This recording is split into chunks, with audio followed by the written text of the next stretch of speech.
In this video, we're going to look at using Simpson's rule to find the value of this integral, well, to estimate the value of this integral actually. So to start with, the x values take into account the width of all the intervals. And just as a rule of thumb, the number of x values that we're going to always look at is always one more than the number of intervals. In this case, we're going to examine 7 different x values. Now those are 7 x values in between 1 and 4, meaning your endpoints will just be 1 and 4.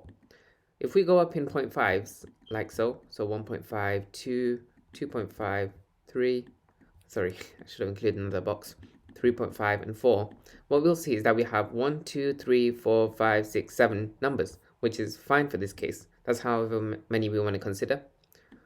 The next step is finding all the y values for those individual x values. In order to do that, we're going to replace the inside of the integral with the function of y. In this case, that's root of 1 plus x cubed. And then we're going to go step by step filling in this table, starting by substituting x equals 1 into this expression. 1 plus 1 cubed is just 1 plus 1, which is just becomes the square root of 2. Rather than writing out the decimal value, let's try to keep everything that we can in standard form. Not standard form, sorry, exact form. Putting in x equals 1.5 into this expression, you get root of 35 over 8. Should have made it a little bit larger, sorry about that. Root of 35 over 8.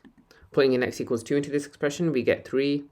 Putting in x equals 2.5 into the expression, you get root of 133 over 8. 133 over 8. Putting in x equals 3 into the expression, you get root of 28. Putting in x equals 3.5. By the way, I'm not a calculator. I did this beforehand. I just have it written out in my notes. And then putting x equals 4 into this expression, you get square root of 65. Now moving on to the next part of the question, I've written out a formula here which you can use to find the area which represents the integral between 4 and 1. So the h refers to the endpoints of the x values. You take the larger of the x values, you take away from it the smallest x value in your interval, and you divide it all by 3. Sorry, not by 3, by 6, because there's 6 different intervals that we're considering here. 4 take away 1 is 3. 3 divided by 6 is 3 over 6, which is a half. Now for the area in general, that's going to be a half divided by 3. So a half all divided by 3. And then in brackets, by the way, the endpoint y values, you never multiply it by any specific number. But all the values in between, you start by multiplying by 4, then by 2, then by 4, then by 2 in an ongoing pattern until you've ended up at that last number where, like I mentioned, you don't multiply by 4 or 2. y0 is going to be the y value when x is equal to 1. So that's the square root of 2. You add onto that 4 times the y value when x is 1.5. So that's 4 times root of 35 over 8. And then you fill in the rest of the process just like so.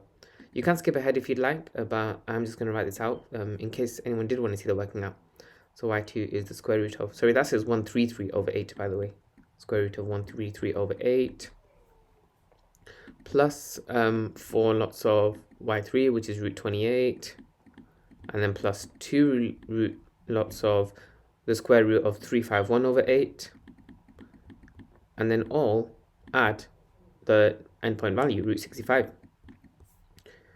Now, I did a bit of a cheating way, but you can just put all of this into your calculator, all at once. I would just double check after you put it in though, because it's very easy to make a little mistake here, even if you did the rest of the question correctly.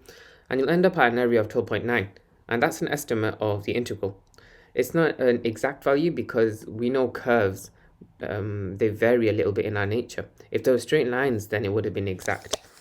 But yeah, it's not really here. It's a curve. That's everything for this question. Be sure to leave a like if the video helped and subscribe. I'd appreciate a lot. Thanks for watching, and yeah, check out the rest of my channel to view a few more videos on A-level further maths. Thanks for watching. I hope this video helped. If you have any tutoring inquiries, be sure to visit my website www.excellineducation.co.uk. It's on the first link in the description too.